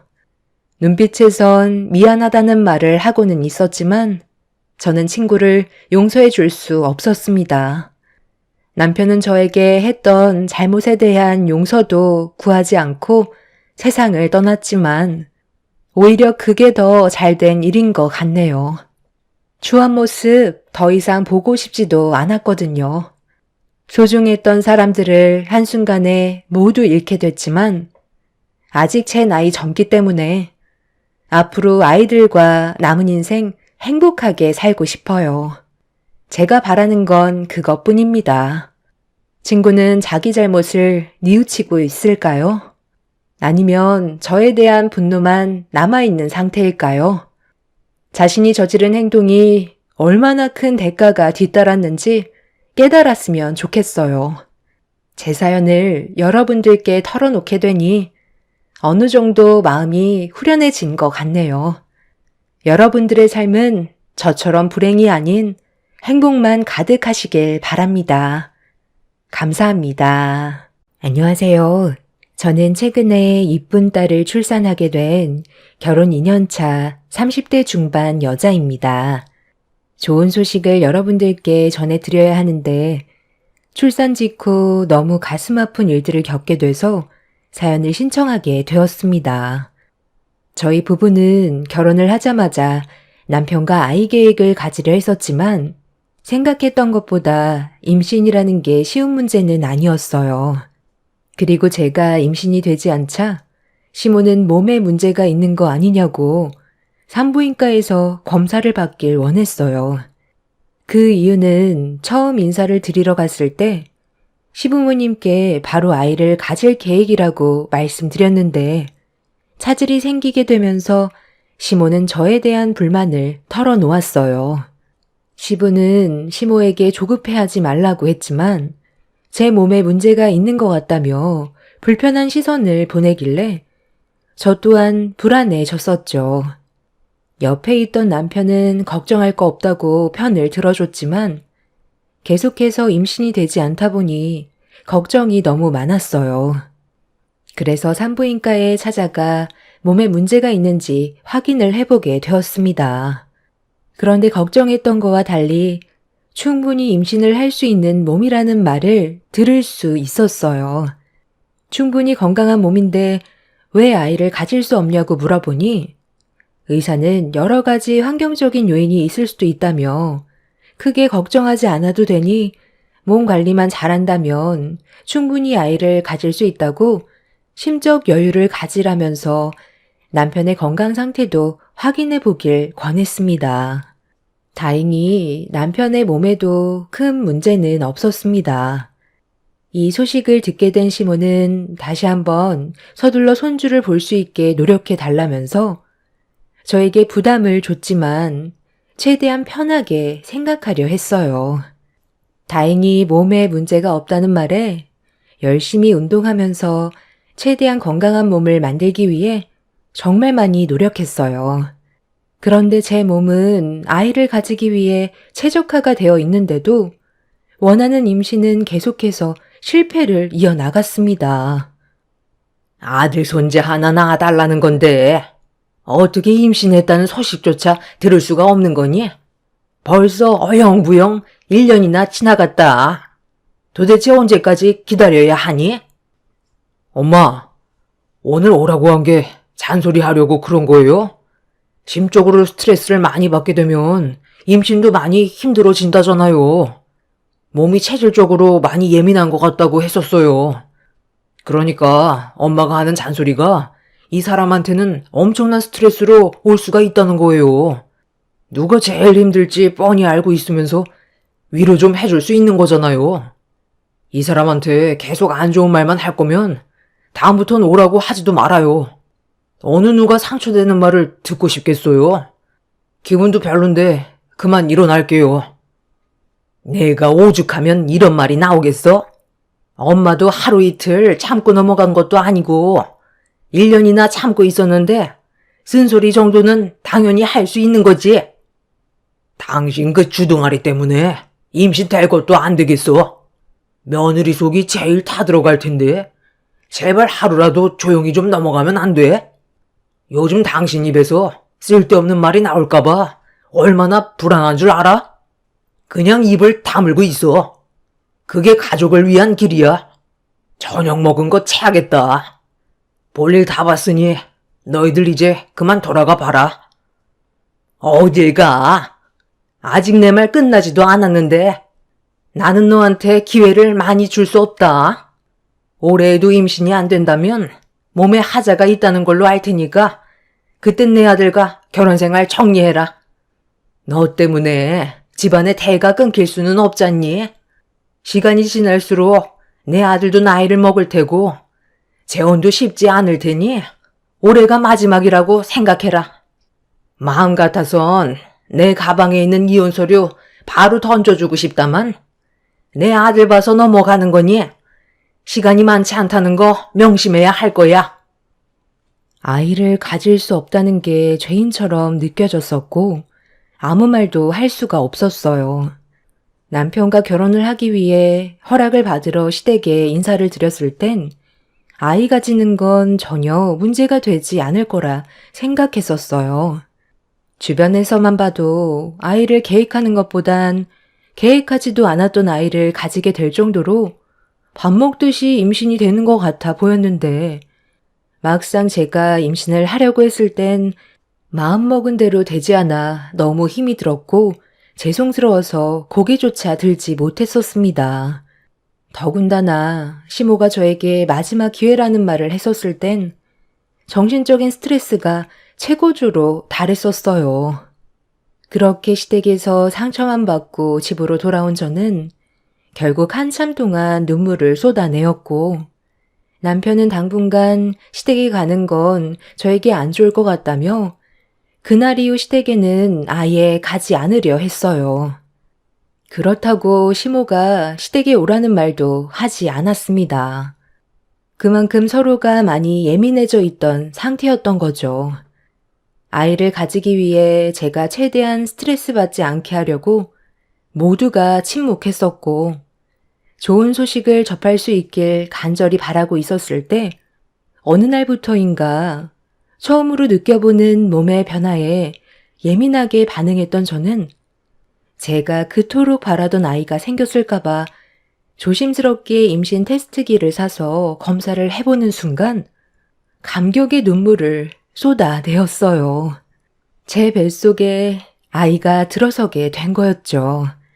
화장실에서 눈물을 흘리며 밖으로 나오자 당황한 남편은 제가 임신 테스트 검사를 했다는 걸 전혀 모르고 있었기 때문에 놀라선 한 걸음에 달려왔어요. 남편을 보며 테스트키를 건네자 그간 저처럼 마음고생이 심했었는지 감격의 눈물을 함께 쏟아내었습니다. 그렇게 양가 부모님께 간절하게 기다렸던 임신 소식을 알리게 되었고, 시모는 그날 바로 저희 집으로 달려오셨습니다. 첫 임신이라 많이 떨리고 앞으로 어떻게 해야 될지 몰라 걱정이 많았었는데, 시모는 걱정하지 말라면서 최대한 안정만 취하면 된다고 어렵게 임신한 만큼 안정기에 접어들 때까지는 일을 쉬는 게 좋을 것 같다면서 한마디 하셨습니다. 고생했다. 이제 다른 거 다 필요 없고 아들이면 된다. 확률은 50대 50이니까 아들 손자 보여줄 수 있는 거지? 일단 이것부터 받아라. 내가 이거 받으려고 얼마나 많은 돈을 들였는지 아니?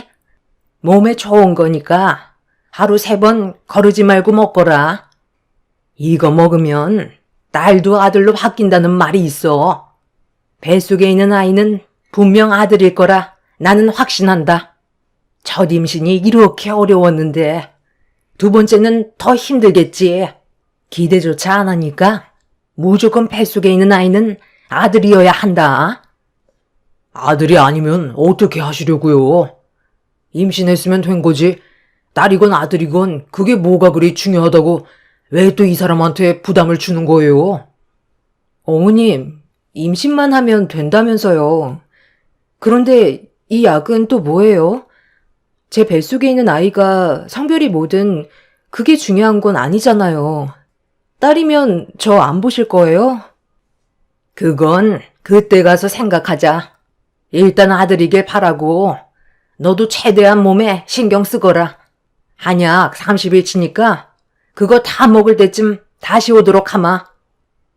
임신만 하면 앞으로 행복만 있을 줄 알았는데 또 다른 벽이 제 앞을 가로막았어요.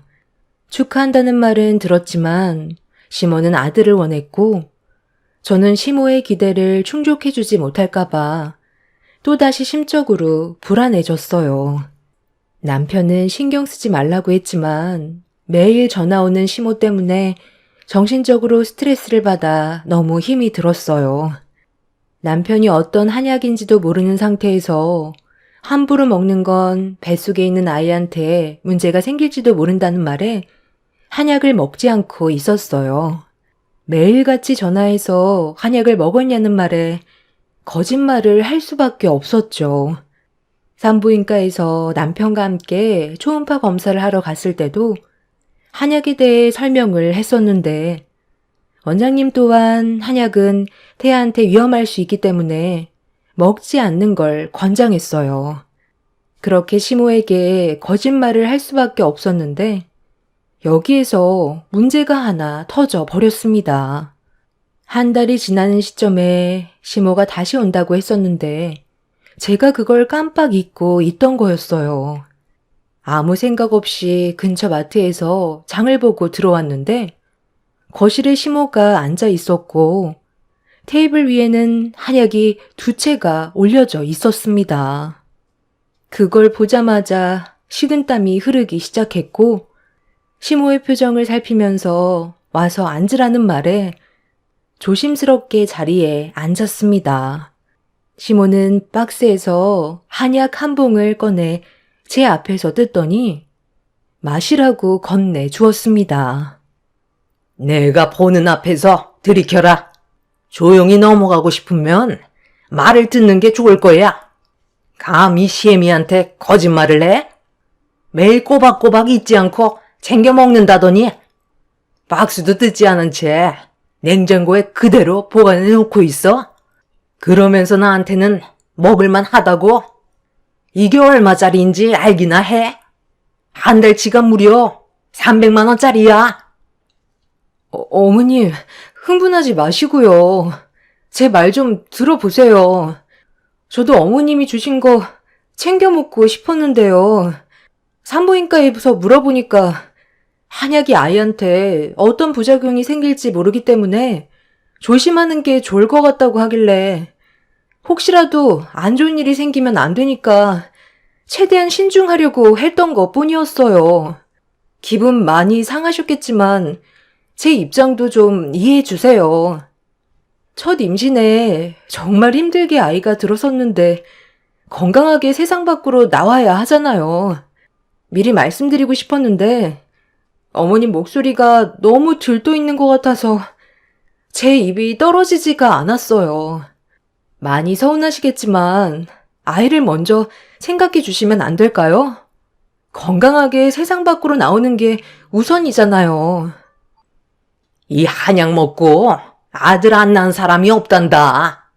그간 잘 먹고 있는 줄 알고 그래서 가져왔는데 내 성의를 무시해? 거기에 더해 거짓말까지 했으면 그동안 나를 어떻게 생각하고 있었는지 뻔히 알게 됐는데 서운한 것보다 화가 나는 건 당연한 거다. 너 지금 내가 보는 앞에서 그 한약 안 먹으면 오늘 조용히 넘어가지 않을 거야. 어떻게 나를 속일 수가 있는 거지? 그동안 잘 먹고 있는 줄 알고 힘들게 예약해서 300만 원 주고 한약도 지어왔는데 시애미한테 감히 뻥을 쳐? 시모는 건네받은 한약을 빨리 들이키라며 목소리를 점점 더 크게 높이기 시작했어요. 무서운 얼굴로 저를 노려보는데 이 상황을 어떻게 지혜롭게 헤쳐나가야 할지 몰라 너무 당황스러웠어요. 긴장이 맴도는 분위기 속에서 아주 잠깐 동안 침묵이 흐르고 있던 도중 시모가 화를 내려는 순간 다행히 남편이 퇴근을 하고 집으로 들어왔어요. 저와 시모가 서로 마주보고 앉아있는 모습을 보게 된 남편은 손에 들고 있는 한약을 확인하더니 급하게 저에게 뛰어와 한약을 낚아챘어요. 그리고 테이블 위에 올려져 있던 한약을 한번 보더니 어떤 상황인지 대충 짐작을 하고 있었습니다. 엄마, 지금 뭐 하는 거예요? 한약을 이 사람한테 강제로 먹으라고 했다가 큰일 나면 어떡해요? 그리고 이미 뱃속에서 임신이 됐을 때부터 성별은 정해진 거기 때문에 이런 게 필요가 없어요. 함부로 먹었다가 아이한테 장이라도 생기면 어쩌려고 그래요? 제가 싫어서 이 사람한테 먹지 말라고 했어요. 분위기가 정말 안 좋았었는데 다행히 남편이 퇴근하고 들어와서 심각해질 뻔했던 상황을 좋게 풀어주려 노력을 해줬어요. 시모는 남편의 말에 아무 말도 없이 묵묵히 듣고만 있다가 자리에서 일어나 집으로 돌아갔지만 시모가 상처를 강하게 받은 것 같아 너무 불안했어요. 그날 사건 이후 시모는 저에게 연락 한 통도 없었고 제 전화도 받지 않았습니다. 남편은 제 몸만 신경 쓰라고 했지만 불편한 건 어쩔 수가 없었어요. 임신을 했는데도 또 다른 문제거리가 생기게 될 거라곤 전혀 예상하지 못했던 터라 너무 걱정이 많았습니다. 시모의 기분이 상당히 안 좋았었는지 시부에게까지 전화가 와서 무슨 일이 있었냐고 남편한테 물어보았고 모든 걸 설명드리자 시부는 먼저 연락하기 전에는 아무것도 하지 말라고 뱃속의 아이만 신경 쓰길 당부하셨죠. 시모의 화가 풀리기까진 어느 정도 시간이 필요할 것 같아 일단 뱃속의 아이한테만 집중하면서 최대한 스트레스 받지 않게 안정을 취했습니다. 그렇게 한두 달이 지나고 어느 정도 안정기에 접어들었을 때쯤 어느 날 시모에게 연락이 왔어요. 뱃속에 있는 아이가 잘 커가고 있는지 물어보길래 건강하게 잘 크고 있다고 하자 시모는 제 말이 끝나자마자 전화를 끊어버렸고 그 이후로는 또다시 연락이 없었습니다. 그래도 어느 정도 화가 가라앉은 것 같아 안심을 할 수 있었는데 그 이후로 출산 때까지 단 한 번도 전화를 주거나 저희 집에 찾아온 적이 없었어요. 그렇게 출산을 하게 됐는데 세상 밖으로 나온 아이의 얼굴을 보는 순간 감격의 눈물이 쏟아지면서 동시에 불안함도 엄습해 왔습니다. 이유는 제 품에 안긴 아이는 아들이 아닌 딸이었거든요. 시모가 바라는 아들이 아니었기 때문에 무슨 말을 듣게 될지 몰라 계속되는 불안함이 몸이 힘든데도 쉴 수가 없었어요. 그리고 출산 소식을 듣게 된 시부모님이 산부인과로 방문을 하셨습니다. 우리 얼마 만이지? 거의 10개월 꽉 채워서 만났지? 그럼 우리 손자 얼굴 좀 볼까? 지금 안고 있는 손자 얼굴 좀 보자니까. 시애미한테 안 건네줄 거니? 엄마, 손자가 아니라 손녀예요. 원하시는 손자가 아니더라도 첫 손주니까 이쁘게 봐주셔야죠. 그가 마음고생 얼마나 많이 했었는데요. 건강하게 출산했어요. 뭐? 손녀라고? 그게 사실이니? 어쩐지 내가 아들인지 딸인지 물어봤을 때 얘기를 잘 안 하더니 정말 손녀였던 거야? 너한테 건네준 한약만 먹었어도 분명 손자가 세상 밖으로 나올 수 있었을 텐데 끝까지 고집 부리더니 결국 일을 이 지경으로 만들었구나. 둘째 계획은 언제 잡을 거니? 최대한 빨리 시작하는 게 좋겠지? 엄마, 이제 막 출산했는데 벌써 둘째를 얘기하세요? 일단 축하한다는 말 한마디 해주면 안 되는 거예요? 요즘처럼 저출산 시대에 한 생명이 태어난 것만도 감사해야죠. 그리고 저번에도 말씀드렸잖아요. 이미 임신했을 때부터 성별은 정해지는 거라고요. 엄마는 산후조리원 운영하면서 그런 말이 나와요. 거기에서 들은 말이니까 내가 한약 지어 가져간 거야. 아들 못 낳은 사람들이 추천해준 한의원에만 가서 약 한 채 지으면 무조건 아들이라고 하길래 그래서 비싼 돈 들여 가져왔는데 한 입도 안 했다고 하니까 결국 이런 일이 생긴 거잖아. 내 말만 들었어도 무조건 아들 손자가 낳을 수 있었을 거라고. 아니, 저기 사돈. 지금 하신 말들은 저는 오늘 처음 듣는데 임산부한테는 한약이 안 좋을 수 있다는 거 몰라요? 이건 기본 상식인데 어떻게 체질 검사도 안 하고 무작정 좋다고 그냥 한약 지어오면 당연히 문제가 되는 거죠. 그리고 그 한약 먹는다고 해서 아들 손자가 낳을 수 있다는 보장은 또 어디 있는데요? 한약을 다 먹었어도 딸이면 그때는 뭐라고 했을 것 같은데요. 힘들게 아이 가지려고 얼마나 노력을 많이 했는지 알면서 그런 말이 나오세요? 축하는 못 해줄 망정 손자가 아니라고 투덜거리는 사돈이 정말 실망스럽네요. 우리 애 그만 몸조리하게 자리 비켜주세요. 좋은 날 분위기 망치고 싶지 않습니다. 너는 그동안 이런 대우받고 있었니? 순식간에 안 좋아진 분위기에 엄마와 시모는 험한 말을 주고받기 시작했고 딸을 낳았다는 이유 하나로 산부인과에서 한바탕 난리가 나버렸습니다. 시부는 상황이 더 안 좋아지기 전에 시모를 모시고 밖으로 나갔어요. 그제서야 겨우 조용해졌지만 앞으로 어떻게 살아가야 할지 그게 제일 걱정이었습니다. 손자를 기대한 시모가 손녀를 보게 됐으니 저를 곱게 보려 하지 않을 테고 결국 또다시 저에게는 스트레스를 받게 되는 일들이 반복이 될 텐데 그런 예상되는 상황들이 너무 싫게만 느껴졌어요. 분명 제 딸한테도 함부로 대할 게 뻔할 텐데 그런 그림들이 눈앞에 그려지자 더는 시모의 얼굴을 보고 싶지가 않았습니다. 제가 불안해하자 남편이 문제되는 일은 없을 거라며 저를 안심시켜 주었지만 불안한 마음은 쉽게 가라앉지 않았습니다.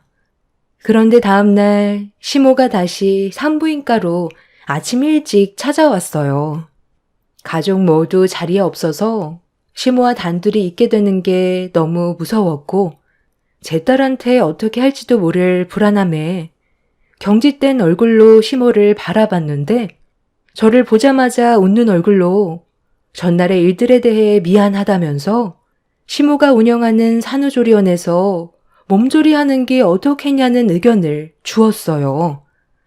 그렇잖아도 산후조리원에서 도움을 좀 받을 생각이었는데 시모가 딸 손녀라 절대 반대할 줄 알았던 조리원 초대에 저 또한 어느 정도 기분이 풀릴 수 있었어요. 시모가 기분이 풀리지 않았다면 운영하고 있는 조리원에 들어가는 건 아예 꿈도 꾸지 못했겠죠. 그리고 그때 마침 잠깐 외출을 하고 들어온 엄마가 볼일이 끝났는지 들어오셨습니다. 시모는 엄마한테 제 몸조리를 위해 운영하고 있는 산후조리원에서 관리를 받게 해주겠다며 대화를 이어나갔어요. 엄마는 괜찮다고 했지만 시모의 끈질긴 설득 끝에 결국 저는 산후조리실로 자리를 옮기게 되었습니다. 그렇게 호화스러운 산후조리원에서 몸조리를 받을 수 있었는데 그날 저녁 식사가 나오는 순간 뭔가 느낌이 좋지 않았고 전혀 상상하지 못했던 충격적인 일들이 제 눈앞에 펼쳐지면서 경악을 하고 말았습니다. 아가, 그동안 정말 고생 많았다. 내 집처럼 편하게 지내고 이건 내가 직접 준비한 특별 산모식이거든. 몸에 좋은 것들로만 골라서 넣었으니까 아마 너도 만족할 거다. 모유 수유하는데 이 정도는 먹어야 든든하지. 조유가 얼마나 중요한지 너도 잘 알고 있지? 음식 다 식기 전에 서둘러 먹거라. 어머님, 그런데 이거 무슨 냄새예요? 처음 맡아보는 냄새라 좀 당황스러워서요. 백숙인 건 충분히 알겠는데요. 여기 안에 한약을 많이 넣어서 그런 거예요? 그러게. 한약 냄새라고 하기에는 너무 좀 역한데. 제 딸이 먹어도 되는 건 확실한 거예요. 음식에다 이상한 걸 넣거나 한 건 아니죠? 어떻게 만들었는지 알 수 있나요? 아유, 건강에 좋은 건 다 때려 넣었다니까요. 제가 설마 이상한 걸 집어넣었겠어요? 걱정 말고 믿고 먹어도 됩니다. 예, 뭐하고 있어? 원래 좋은 음식일수록 맛이 없는 거야. 이거 먹어야 수유량도 많아질 수 있는 거라고. 너 축하해 주려고 몇 시간 동안 힘들게 만든 건데 심희성이를 또 무시하는 거니? 제가 머뭇거리자 시모가 많이 서운했는지 표정이 굳어지길래 어쩔 수 없이 한 숟갈을 뜨는 순간 저도 모르게 입에 들어가게 된 음식을 뱉어버렸어요. 너무 역해서 깜짝 놀랐는데 상당히 쓴맛이 강했습니다. 제가 당황해서 시모의 얼굴을 쳐다보고 있는데 빨리 먹으라며 시모가 직접 한 숟갈 떠서 저에게 주길래 이건 정말 아닌 것 같아 고개를 돌려버리자 갑자기 시모는 엄마가 옆에서 보고 있는데도 손으로 제 얼굴을 잡더니 들고 있던 숟가락을 입으로 우겨 넣었습니다. 순간적으로 일어난 돌발 상황에 엄마는 뭐 하는 짓이냐고 소리를 질렀고 저는 캑캑거리면서 입안에 있던 음식을 개어내고 있는데 시모는 옆에서 말리는 엄마를 강하게 밀치더니 준비해오는 음식을 다 먹지 않는다면 제 딸을 절대 보여줄 수 없다면서 갑자기 180도 변화된 모습을 보여줬어요. 음식 안에 뭐가 들어간 건지 알 수도 없는 상태에서 시모가 마구잡이로 제 입에 음식을 집어넣으려 하자 화가 머리끝까지 올라온 저는 엄마를 패대기친 모습에 더 이상 참을 수 없어 제 앞에 올려져 있던 음식을 사정없이 엎어버리면서 있는 힘껏 소리를 질렀어요. 바닥에 내동댕이 쳐진 음식을 멍하니 바라보고 있던 시모는 핸드폰을 들어 갑자기 어디론가 전화를 걸었습니다. 그런데 수화기에서 들려오는 통화 내용에 경악을 하게 되었고 엄마는 바닥에 펼쳐진 음식의 정체를 알게 된 순간 실신까지 하셨어요. 시모가 준비해온 음식은 소주로 만든 음식이었습니다.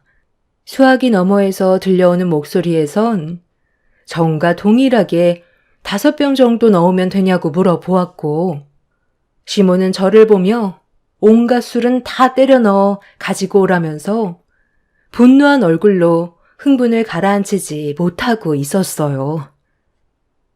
지금 제정신이에요? 어떻게 모유수유하는 저에게 술이 들어간 음식을 먹으라고 할 수가 있어요? 저런 음식을 먹고 모유수유를 하게 되면 큰일 나는 거 알면서 지금 무슨 생각으로 이런 짓을 저지른 건데요? 이건 범죄라고요. 당신 진짜 제정신이야?